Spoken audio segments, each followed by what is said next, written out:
Ngonda Mangalibi, ambassadeur itinérant du chef de l'État et candidat député national du Congo central, membre du FCC, s'est dit fier du processus électoral qu'il, malgré des turpitudes, arrive à son terme et ce, en respectant le calendrier de la CENI.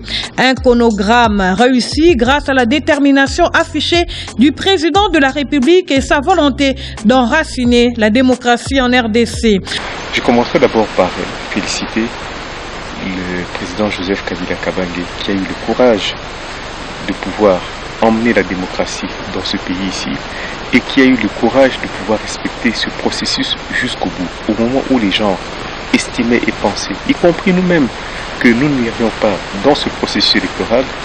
Il avait dit qu'il faut pouvoir arrêter ce cycle où des chefs d'État en Afrique noire doivent toujours terminer en prison, assassinés ou dans des conditions qui soient chaotiques. Il faut absolument qu'on puisse donner une autre image de l'Afrique centrale, en tout cas en particulier.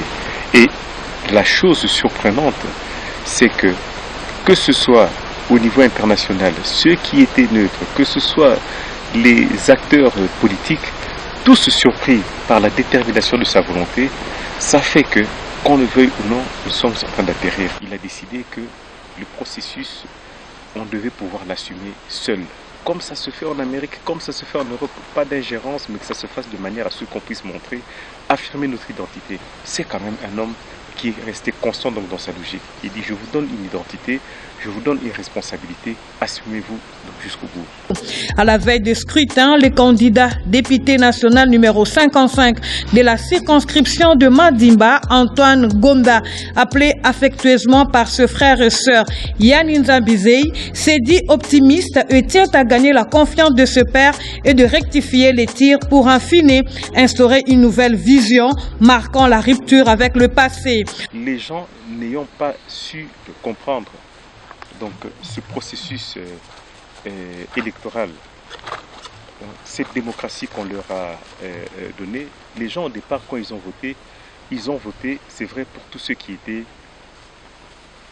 les discours, donc les slogans forts, et les gens finalement se sont rendus compte que au moment où ils ont suivi le message des entre guillemets communautés internationales, le message de ceux qui disaient ah non voilà faut pas soutenir Joseph Kabila, mais ils ont vu que le fait que lui ait remis le pouvoir donc à ce peuple là, mais le processus s'est arrêté. Partout où il est passé, un seul message avait caractérisé ces longs discours, la révalorisation de l'identité et la dignité des Madimba. Ce territoire est connu comme berceau de l'élite congolaise avec à titre illustratif Monseigneur Kimbondo, premier évêque en Afrique centrale. Sans oublier le fait que l'indépendance de la RDC et l'université de Louvanium tirent leurs origines dans le Congo central. Ces vertus aujourd'hui toutes perdues, les fils du terroir s'engagent à les redorer grâce à une politique de bonne gouvernance en identifiant le vrai problème des communautés de base. Je n'ai plus été ministre depuis 2004, mais ça n'a pas changé mon mode de vie ni mon comportement vis-à-vis de la société. Je n'ai pas eu de responsabilité politique officielle, mais si vous regardez bien, vous venez donc dans ma contrée, vous allez dans le territoire, partout où je suis allé, vous allez voir qu'il y a quand même des réalisations. Ce qu'on a utilisé en 2011 comme terme de campagne, donc on disait le Sisabidimbu, quand vous allez, parce que le peuple, vous ne pouvez pas le tromper. C'est ce que Joseph Kabila aussi a compris, en disant non, attention, les gens vous jugent par rapport au bilan, par rapport à ce qu'il y a donc dans le social. On ne suivrait pas ceux qui sont dans la capitale, donc à Kinshasa, qui disent qu'on ne mange pas les routes, qu'on ne mange pas la lumière, qu'on ne mange pas l'électricité, mais sur 80 millions donc des Congolais, je dirais que 60 vivent dans un milieu qui est ici rural.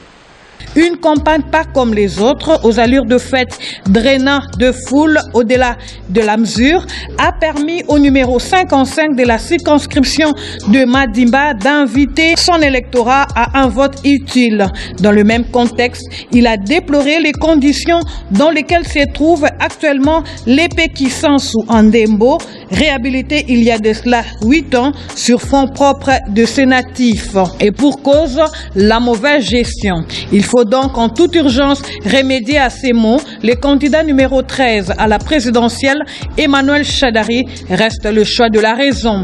Faites-nous confiance, nous allons pouvoir aller de l'avant. Le choix que moi je fais, c'est le choix de la raison, c'est le choix du développement, c'est le choix du progrès pour que demain, notre identité, que nous ne soyons pas des tonneaux vides, mais que nous soyons véritablement des hommes d'État.